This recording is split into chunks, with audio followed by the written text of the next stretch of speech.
So let me start with this. Mr. Kunal Sarkar, in the opening introduction of Mr. Iyer, mentioned that although he was born on the other side of the border, his heart is here. I think perhaps he's still on the other side of the border, insofar as his worldviews are concerned. For the simple reason that his script, I don't think, has changed in the last half a century, where he still conflates hindutva and its origins with Savarkar and RSS, despite abundant scholarship saying so to the contrary. Fortunately, I think the saving grace of that side was Ms. Moitra, who finally came back to this land, which is actually the birthplace of hindutva, to start off with Chandranath Boshu of 1892. Now, she highlighted certain problems with his positions with respect to child marriage, women, so on and so forth. The only question that I have is, can she not think of any other non-Hindu worldview which has a problem with reform? Or which continues to justify child marriage and misogyny in the name of whatever? I would prefer that my head is still stuck to its torso. So I leave it at that. Now, this is the problem. So I will split my submission in 3 parts, or perhaps 2 parts, given the paucity of time, because this is not enough, but I'll do my best to actually keep it as short as possible, thanks to the training of the Supreme Court, so keep pace with me. This is the birthplace of Hindutva because colonial power was established in Calcutta. And therefore, starting from the Brahmo movement, with the establishment of the Calcutta Unitarian Committee, with Dwarkanath Tagore, William Adams, and Sri Ram Mohan Roy, not Raja Ram Mohan Roy because that was a Mughal epithet, there was a problem between 1830s and 1860s when they realized that in the hope of succeeding and becoming a part of the colonial establishment, they had no other option but to ape and mimic the ways of the British man. Between 1860s and perhaps 1909 is when the history of Hindutva begins, not in Maharashtra, not with respect to Savarkar, because when this starts, or when this history happens, Savarkar, I think, was born in 1888. And the foundations of Hindutva were established between 1866 and 1909. Starting from the imagery of Bharat Mata that was actually put out in the form of a play or a novel in 1866 by someone who wrote under the pseudonym Krishna Dvaipayana Veda Vyasa. It actually turned out to be Mr. Sudeep Mukhopadhyay, who basically came out with the imagery of Bharat Mata till 1909, which is when the Uttarpara speech of that inconvenient person was delivered, which is Sri Aurobindo.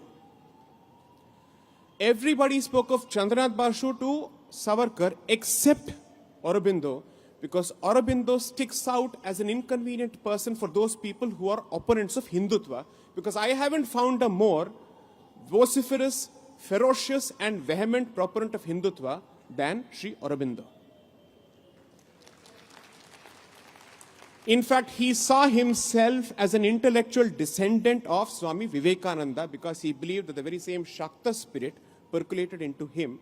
And this is what he had to say as far as Sanatana Dharma, nationalism and Bharat is concerned. And this I would like to share with the audience. Just give me a moment, and I think this should help. This is from Uttarpara speech. These are the last few lines of his Uttarpara speech. I'll quickly go on to the next point after this. In his speech, he basically makes the point at the end of it. I say that it is Sanatana Dharma which for us is nationalism. This Hindu nation was born with Sanatana Dharma. With it moves and with it it grows. When Sanatana Dharma declines, the nation declines. And if Sanatana Dharma were capable of perishing, with Sanatana Dharma, it would perish, which is the nation. The Sanatana Dharma, that is nationalism, that is the message I have to speak to you. This is Sri Aurobindo, the former revolutionary turned rishi. Let me try and contextualize Hindutva for Bengal, because this is your product. This is the birthplace of Hindutva. Between 1866 and 1909, the rishis of this place, the modern day rishis of this place realize that Hindu society is grussit and eclipsed by two specific invading colonial powers with expansionist mindset and a predatorial mindset. And therefore, they decide that we need to respond. And that response also then reverse percolates into Brahmoism, because by 1867 they realize that Brahmoism is taking people away from Hindu dharma and it is becoming a Western mimicry and is refashioning Hinduism through a Western lens. And therefore response starts, and guess who starts with the response? Debendranath Tagore starts the Hindu Mela, which subsequently becomes the Jatiya Mela around 1867. Which is why, if you were to take a look at the views of Sri Raja Ram Mohan Roy, Dwarkanath Tagore, you will see a stark difference between their positions to Debendranath Tagore and then to Rabindranath Tagore, by which time Rabindranath Tagore had recrafted what he called Hindu Brahmoism, because he wanted to take it away from Protestant Christian roots and bring it back to Hindu Dharma. This was the response. And then comes, according to me, the patron saint of nationalism, Swami Vivekananda.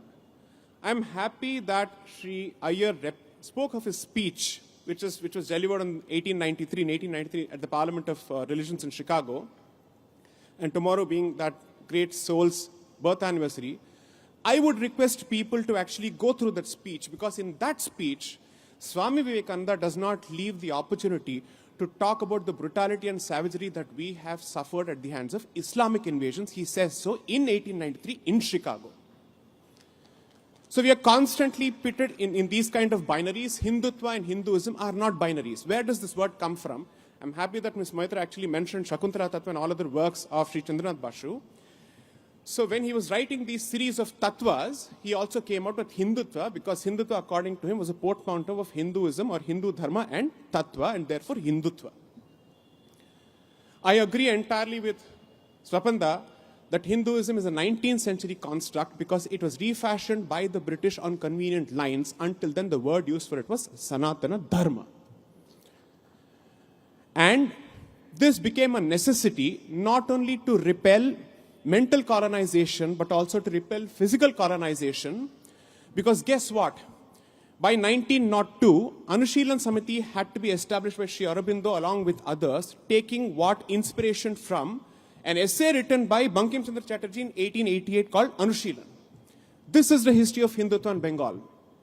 When someone tries to tell you that this is a North Indian invention, a vegetarian invention, sorry, this is the organic Shakta response to colonial invasion of Bharat. This is the Shakta response, therefore Hindutva has the blood of the Shaktas. Which is why Hindutva is recrafted and reimagined in the image of Durga Ma. Every revolutionary from this land who was a Shakta was expected to take oath on what? The Gita, and had to say Vande Mataram. Naturally, there were certain people who were excluded because they had problem with both. Therefore, if someone tries to tell you that Hindutva is hyper-masculine, that is because Bengali masculinity informs Hindutva.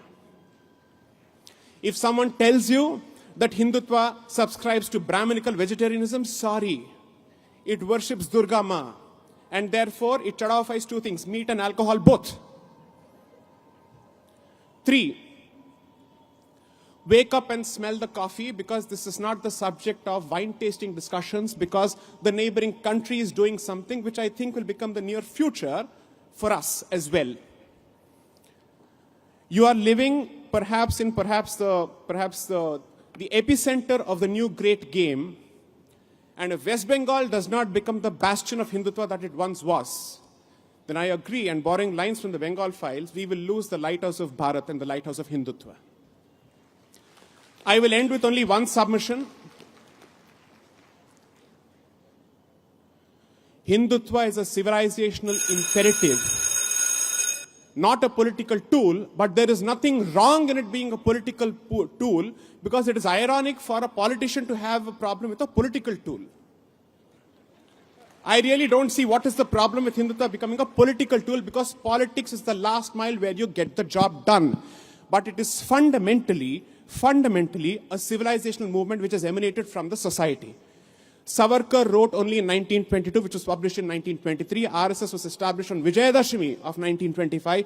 Prior to that, Hindutva has had a history of 70 years. Stop buying this hogwash.